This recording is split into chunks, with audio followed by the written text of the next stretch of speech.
آج ہم بیان کریں گے، پارہ ہے 30واں، سورہ انشقاق ہے اور آیت نمبر ہے 7 سے 13۔ اعوذ باللہ من الشیطان الرجیم، بسم اللہ الرحمن الرحیم۔ اوتیا کتابہ بیمینہ، جو دیا گیا اعمال نامہ، اپنا اعمال نامہ اپنے دائیں ہاتھ میں دیکھیں گے۔ یہی وہ لوگ ہوں گے جو مومن ہوں گے اور ان کے بتائے ہوئے راستے پہ چل رہے ہوں گے، جن کا ذکر قرآن پاک میں بھی ہے، اور قرآن پاک میں جگہ جگہ یہ ان کے بارے میں اللہ تعالیٰ اور اس کا رسول گواہی دے رہا ہے۔ اسی طرح یزید کی حال آج بھی دیکھیں گے، نظر نہیں آئے گی۔ تو آج جب یہ حال ہے تو قیامت والے دن اس کا کیا حال ہوگا؟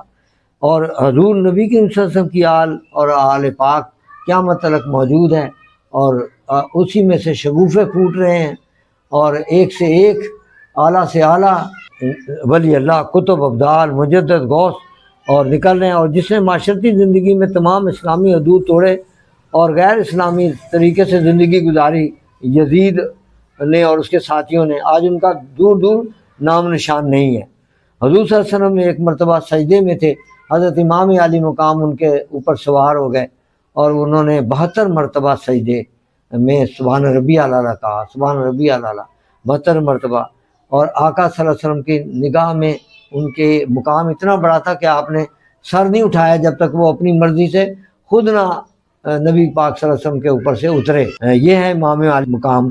اور ادھر دوسری طرف یزید کو دیکھ لیں کہ اس کا کیا حال ہے، اور یہ ادھر جنت کے سردار ہیں۔ ہاں، کہ ایک عام آدمی ولی اللہ کی صحبت میں بیٹھنے والا کہاں سے کہاں پہنچا دیا جاتا ہے، اور ایک جو رسول کریم صلی اللہ علیہ وسلم کی گود میں پلنے والا، یعنی ان کا ایمان کا کیا عالم ہوگا، جن کے گھر میں نبوت اتری اور جنہوں نے ان کی گودوں میں رات دن گزارے، اور کیا ان کا مقام کسی سے ڈھکا چھپا ہے، اور انہوں نے خون خرابہ بچانے کے لیے صرف اور خانہ کعبہ سے خاموشی سے کربلا کی طرف، اور اگر اس دن وہ ذرا سے لب ہلا دیتے تو وہاں سے جو لوگ آئے ہوئے تھے طواف پہ، خانہ کعبہ پہ، سارے ان کے ساتھ ہو جاتے۔ حضور صلی اللہ علیہ وسلم نے ایسے نہیں کہہ دیا کہ میرا نصف دڑ حسن ہے اور نصف دڑ حسین ہے، جو ان کا دشمن ہے وہ میرا دشمن ہے۔ ہاں، اور جنت کی خوشبو آتی ہے مجھے ان میں سے۔ آپ امام الناس بھی ہیں اور امام المومنین بھی ہیں۔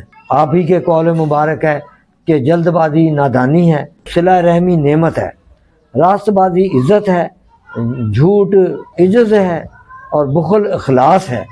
آپ نے ارشاد فرمایا سخاوت دولت مندی ہے، نرمی جو عقل مندی ہے، رازداری امانت ہے۔ آپ ہی کا قول مبارک ہے حسن خلق عبادت ہے، عمل تجربہ ہے، اور امداد دوستی ہے، اور اپنی تعریف کروانا ہلاکت ہے۔ آپ کی شان میں قرآن مجید میں بہت ساری بے شمار آیات اتری ہیں، انسان اگر غور توجہ فرمائے اس کو آپ کا مقام معلوم ہو سکتا ہے۔ وآخر دعوانا الحمدللہ رب العالمین، والصلاۃ والسلام علیک یا خاتم النبیین، صدق اللہ علیہ۔